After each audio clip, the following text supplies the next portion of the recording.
Have you ever wondered how you're going to find your purpose? A lot of people look towards their parents, their friends, or even random internet people for this answer, but no one has the answer except for you. Don't forget to subscribe if you want to be notified when we release our next video.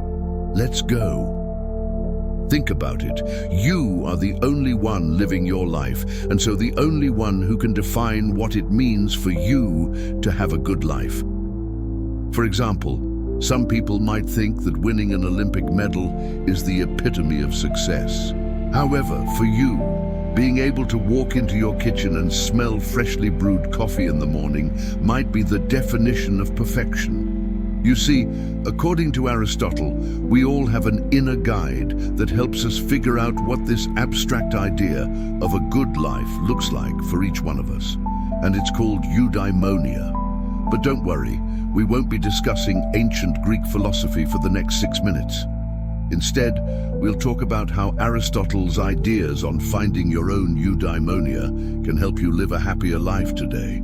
So let's dive in. There's a famous quote by Aristotle that goes, "The whole point of being alive is to enjoy being alive." And while it sounds simple, it can be hard to follow. Why? Because in order to enjoy your life, you need to get your priorities straight and not waste your time doing things that don't matter to you. Like, what if someone told you that all your hobbies were a waste of time? You would probably become very upset because you know that your hobbies make you happy and that they add value to your life. But what if they also told you that your job was also a waste of time because it doesn't make you happy? Then you'd be torn between what society thinks you should do and what you think you should do. When making big life decisions, Aristotle recommends using his doctrine of the mean as a source of guidance. Basically, he says that everything in life exists on a spectrum. For example, eating salty food feels good, but if you eat too much of it, it can kill you. Same thing with exercising. It's good for you, but if you overdo it, you will hurt yourself. That's why Aristotle believed that in order to live a happy life, you need to find the middle ground between two extremes, or in other words, balance. Here's the thing though, what might work for me might not necessarily work for you. Let's take drinking coffee, for example. If I tell you to drink 4 cups of coffee a day, that might be the perfect balance for me, but it could be too much or too little for you. And that's why Aristotle believed that in order to find the right amount of something, you need to ask yourself 2 questions. First, what does it mean for this thing to be excessive? And second, what does it mean for this thing to be insufficient? If you're still confused, don't worry. Let's break this down with an example. Let's say that spending time with friends makes you happy. What does it mean for this to be excessive? Well, spending time with them 24/7, not having any time for yourself or your other hobbies, and getting into arguments with them because you always agree with them. On the other hand, what does it mean for this to be insufficient? Maybe you don't spend enough time with them. You never hang out with them, and you constantly push them away.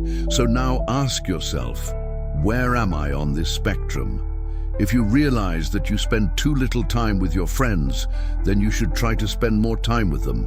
But if you realize that you spend too much time with them, then you should try to spend less time with them. And once you find the middle ground, you can use that time to do something else that makes you happy. Now, some of you might be thinking, but wait, isn't that just wishful thinking? And to that, we say yes and no. Yes, because you're trying to figure out what makes you happy. And no, because you need to examine your beliefs and opinions. We all know that when we're faced with a problem, we often run to experts to hear their opinion. And that's because we believe that their experience and knowledge is greater than ours. But how do you know if that's really true? What if they've been wrong before? What if they don't know any more than you? That's why Aristotle believed that in order to make good decisions, you need to zoom out and look at your beliefs and opinions from a bird's eye view. So here's what you need to do. First, take a step back and try to look at your beliefs and opinions objectively. Second, ask yourself whether or not you trust the person you're getting advice from. Third, Figure out why you hold certain beliefs and opinions. And fourth, decide whether or not you want to continue holding them. For example, let's say that you believe that everyone loves you. Is this belief based on real evidence, or is it just something that you wish was true? Once you know the answer to this question, you can decide whether or not you want to continue believing it. But you might be thinking, okay, great, but what if my beliefs and opinions aren't rational? And that's when you need to start questioning them. Think about it. You wouldn't follow a doctor's advice if they weren't qualified, right? And the same goes for your beliefs and opinions. If you feel like they're off, then you need to question them. And there are 3 ways you can do that. First, ask yourself, is this belief or opinion useful? Does it help you make better decisions? Second, ask yourself, does this belief or opinion reflect reality? Is it based on facts or is it just wishful thinking? And third, ask yourself, did I come to this belief or opinion on my own, or was it influenced by someone else? If you realize that your beliefs and opinions are irrational, then you can change them to make them more rational. Aristotle believed that understanding the difference between momentary pleasure and lasting happiness was crucial to making good decisions. He argued that the kind of pleasure that comes from indulging in one's senses is fleeting, while the kind of happiness that comes from living a virtuous life is more enduring. To make things easier for you, we made a table highlighting the differences between these 2 types of happiness. Now, we're not saying that you shouldn't indulge in your senses at all. After all, life would be pretty boring if you didn't. But what we are saying is that you should be aware of the difference between momentary pleasure and lasting happiness. If you're not careful, you might mistake one for the other. Imagine you're on vacation in Hawaii and you get to pick any meal you want. Would you choose to eat fast food or a delicious Hawaiian meal? While fast food might taste good in the moment, a delicious Hawaiian meal will not only taste better, but will also be more memorable. Similarly, if you're choosing between doing something that will make you feel good in the moment but will cause you stress later, or doing something that will cause you stress in the moment but will make you feel good in the long run, you need to choose the latter. While it might be difficult at first, the payoff will be worth it. But you might be thinking, okay, great, but how do I actually apply Aristotle's ideas to my life? And that's when you need to turn to your inner philosopher. According to Aristotle, we all have an inner guide that helps us figure out what the good life looks like for each one of us.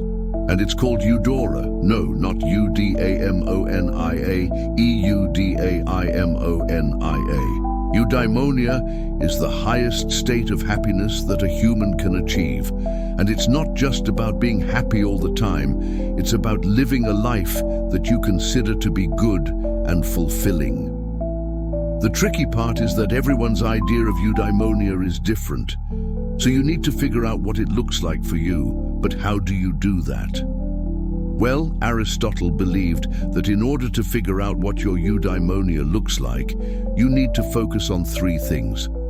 First, what do you love doing? Second, what are you good at? And third, how can you use your talents to help others? Once you figure out the answers to these questions, you'll be well on your way to finding your purpose and living a life that you're excited about. But remember, eudaimonia is a journey, not a destination. So be patient and enjoy the ride.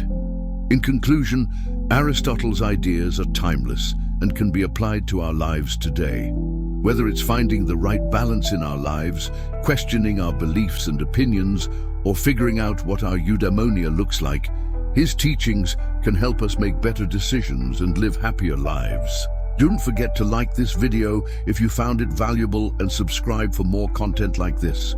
And until next time, remember to be curious, be open-minded, and be yourself.